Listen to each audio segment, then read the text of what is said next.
você pensa no mercado de ações, vem em mente algo como cassino?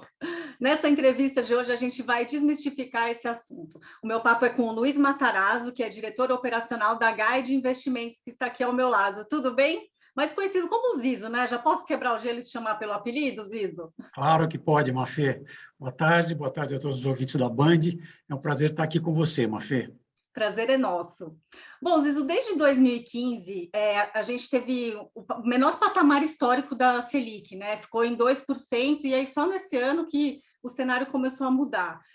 Nesse tempo, o brasileiro começou a se interessar muito pelo mercado de ações. Você acha que agora o brasileiro está mais maduro? Ele amadureceu para esse tema? Mafê, eu acredito que sim e te justifico o porquê. As corretoras hoje estão estruturadas de uma forma em que você tem vários segmentos de oferta de produtos. Então, com isso, os assessores vão explicando para os clientes quais seriam as melhores alternativas de investimento e, com isso, os clientes também vão amadurecendo. É meio natural para nós brasileiros, que já tivemos um passado com inflação muito alta, que a gente procure rentabilidades maiores. O que a gente quer, no fundo, é que o dinheiro trabalhe para a gente. Então, eu acho que o brasileiro, sim, respondendo a sua pergunta, ele amadureceu e ele sabe que bolsa, quando bolsa dá rentabilidade, nada dá igual. Quando bolsa sobe, nada dá igual.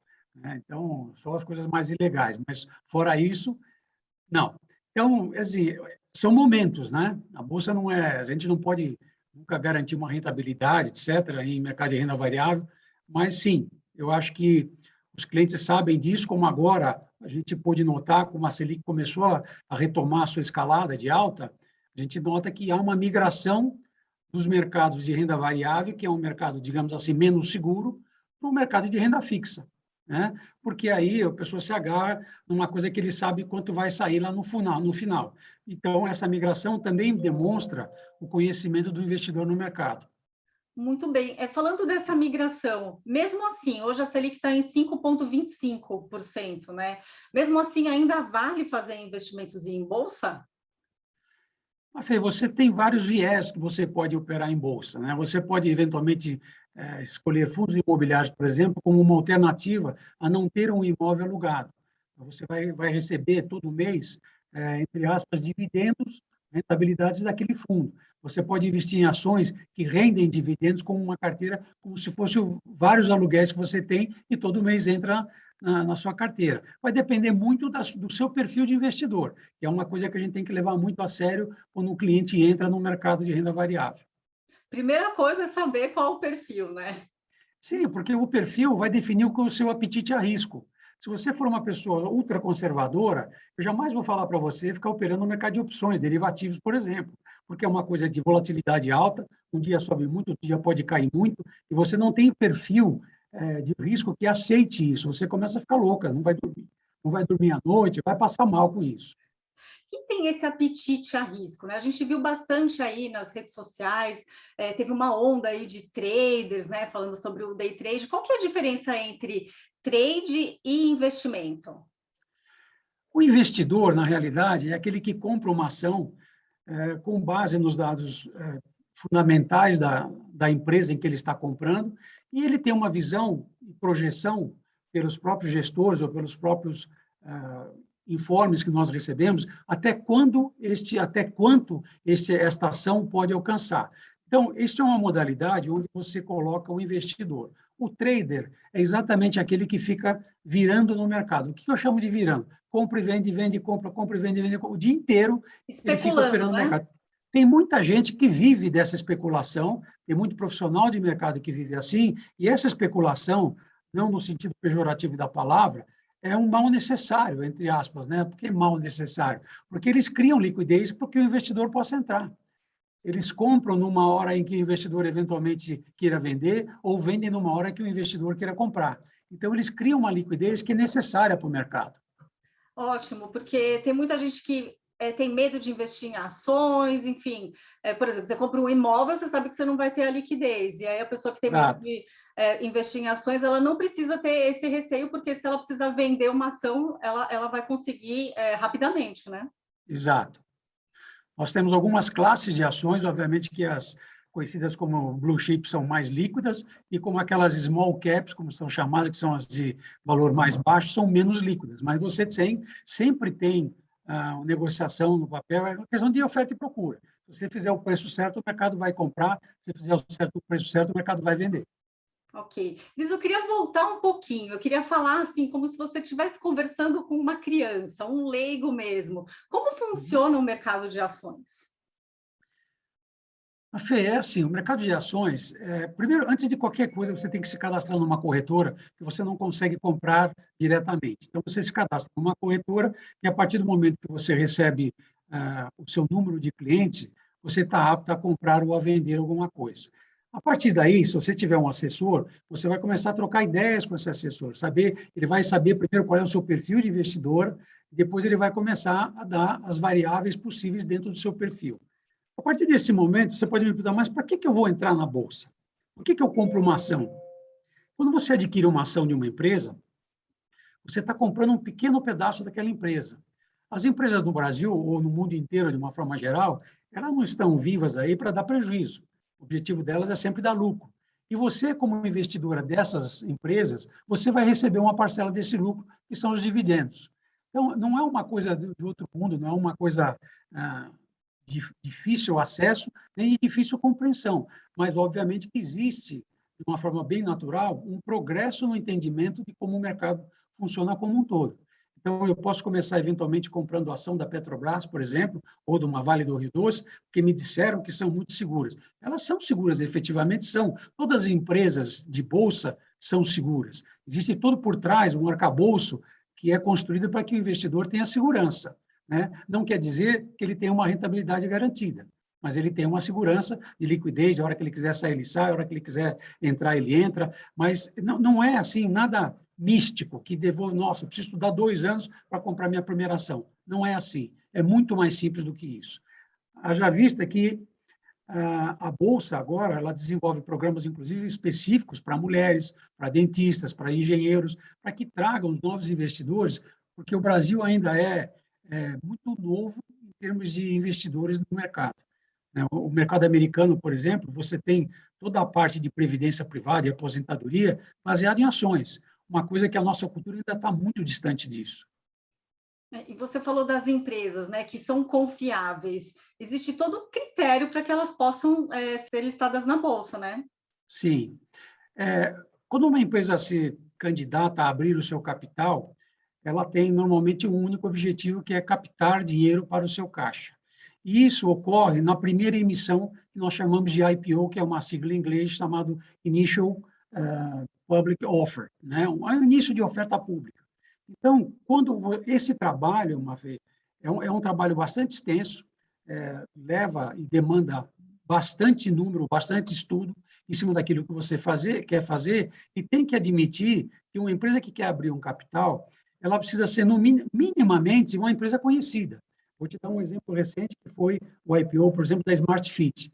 Todo mundo que fala hoje em academia sabe o que é uma Smart Fit. Então, quando a Smart Fit anunciou o seu IPO, todo mundo falou, não, mas qual é a expectativa? E aí, os gestores, o pessoal que está envolvido nisso, fala assim, olha, a expectativa é que abra, por exemplo, eu vou te dar o exemplo específico, né, que abra ao 22,50. Mas a demanda foi tão grande em cima desse IPO que ela abriu a R$30. Então, este IPO, para ser preparado, no caso da Smart Fit, levou mais de 2 anos.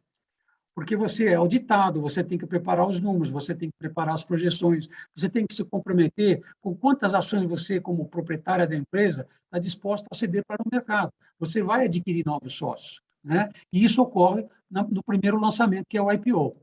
A empresa pode fazer outros, mas aí não tem mais o objetivo de capitalizar para o seu caixa. Aí é só o mercado que vai participar, a empresa não tem mais nada a ver com isso. Simplesmente ele está colocando mais ações no mercado, e o mercado secundário, como nós chamamos, é que vai adquirir essas ações. Mas o destino desse valor não é para o caixa da empresa, e sim para os investidores. Muito bem. É simples, não é? É simples, é só você passar aquele degrau ali do medo que você tende a não parar mais, né? Então, esse medo que você citou agora, e é uma característica de todo ser humano, né? A gente não gosta de perder, nenhum ser humano gosta de perder. Então, o que eu acho muito importante é que você, antes de entrar no mercado, você se informe um pouco, né? Nós temos duas análises básicas, que são as análises fundamentalistas, que estudam os números da empresa, né? E temos a análise gráfica, que nos apoia um pouco como uma ferramenta adicional, onde você tem um determinado suporte de preço, onde você tem uma resistência do preço. Então, dentro deste intervalo aqui, se você somar essas duas únicas informações que eu estou te dando de uma forma bem simplista, você já vai estar mais confortável. Nossa, está chegando perto do suporte, mas está chegando a hora de eu comprar. Você pode trocar ideia com o seu assessor, pode trocar ideia com o gestor de carteira, e ele vai te dizer, olha, o mercado está afundando, mas eu não estou achando que vai subir agora. Você pode simplesmente observar e ver se aquilo que ele fala está condizente com o que o mercado está fazendo. E aí você fica mais fácil para você tomar suas decisões, suas posições em bolsa. E ainda falando em segurança, que órgãos estão por trás da B3, Zizo? Fê, uma bolsa para ser constituída, fora todo o aparato que ela tem que ter para disponibilizar cotações, etc., ela passa por um órgão regulador e pelo órgão fiscalizador, né? Então, o Banco Central está por trás de tudo isso, é como se fosse um grande organograma, onde você tem o Conselho Monetário, depois você tem o Banco Central, depois você tem os órgãos reguladores e os fiscalizadores. Então, você tem a CVM, você tem a BSM, você tem a Ancor, você tem a Anbima, que estão embaixo, cada um dentro da sua expertise, fiscalizando esse mercado e regulando, e seguindo aquilo em que o Banco Central dispõe como regras serem seguidas. Então, quando você faz uma operação de bolsa, você fala, mas é seguro eu operar nessa bolsa? O Brasil ainda é embrionário nesse mercado, será que é seguro? As clearings, que são as câmaras de liquidação da bolsa, elas são constituídas de garantias aportadas por clientes compradores e vendedores. E desde que a Bolsa, a antiga BMF, nasceu, foi em janeiro de 1986, nunca houve um único cliente que tenha deixado de receber aquilo que ele tem direito. Nunca houve isso. Porque a clearing é um mecanismo muito forte de segurança. Eu, você, qualquer um de nós pode montar uma bolsa, mas não é qualquer um que monta uma clearing. Porque a clearing ela tem parâmetros de segurança muito rígidos, sistemas de risco. Hoje, só para você ter uma ideia, o sistema de risco da Bolsa hoje ele envolve 4 outros sistemas de risco que se misturam no decorrer do dia e analisam a sua carteira a cada movimento que você faz. E isso dá uma segurança para a Bolsa de, eventualmente, até ter que parar o mercado e chamar mais garantia.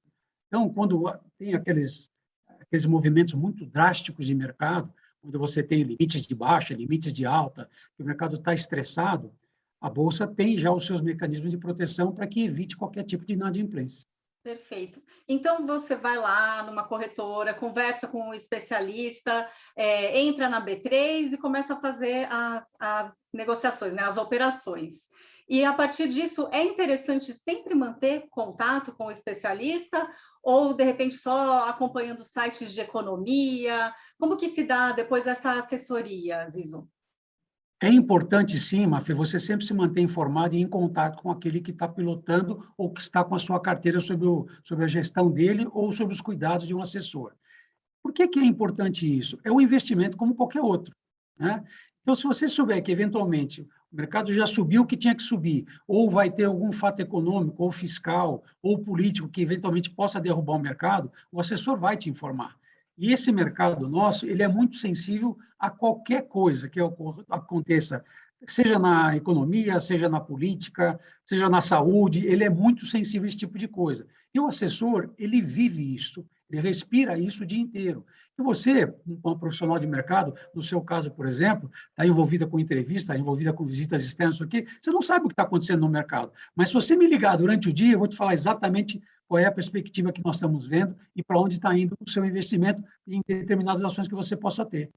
Então, é sim muito importante que seja acompanhado. Como é importante também você ler as notícias do jornal com os financeiros, com política, tudo é importante, né? Quanto mais informação tiver, mais seguro vai ser o seu investimento. E você ter essa visão a longo prazo, né, para escolher as empresas certas. Eu até fiz uma Sim. entrevista com outro especialista da Guide, falando, por exemplo, a crise energética, né? Então, de repente, olha as opções de energia solar, eólica, né? Tem que sempre Exatamente. E você começa a abandonar as opções de energias que não estão voltadas à energia limpa. Então, você sai de empresas petrolíferas, você sai de empresas que são baseadas em em álcool anidro e vai para as empresas que têm uma energia limpa, que é o que o mercado hoje começa a olhar. A ESG, né? Ainda é bastante embrionário, né? Ainda é bastante embrionário. Nós temos muito para desenvolver, temos várias empresas, principalmente no Nordeste, com energia eólica, mas a gente olha, principalmente no interior, já muita casa com energia solar, né? Isso já foi muito caro, hoje é muito acessível. Os projetos que são feitos hoje tentam, inclusive, a mostrar para aquele consumidor que ele pode gastar exatamente o mesmo valor que ele gastava em conta de luz, colocando uma energia solar. E ele paga com isso o projeto dele, e o payback, digamos assim, o retorno desse investimento é muito rápido. Então, o mercado se acomoda e se desenvolve de uma forma muito rápida também.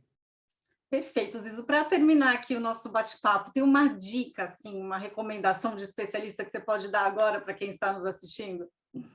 Você quer dizer uma dica de mercado? De mercado. Olha, Mafê, é assim, dar dicas de mercado é uma coisa que a gente não deve fazer se você não for um profissional da área. Tá? Então, antes de dar uma dica de mercado, eu precisaria começar perguntando, Mafê, qual é o seu apetite a risco?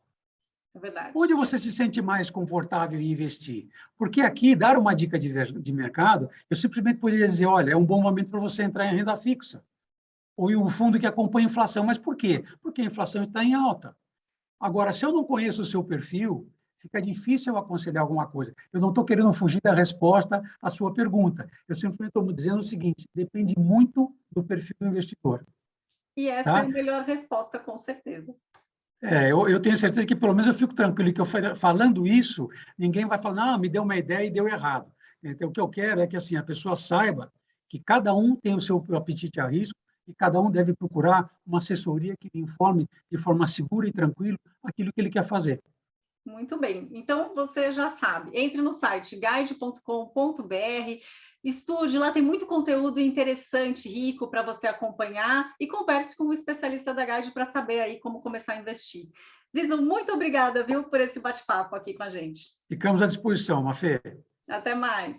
Até mais, obrigado.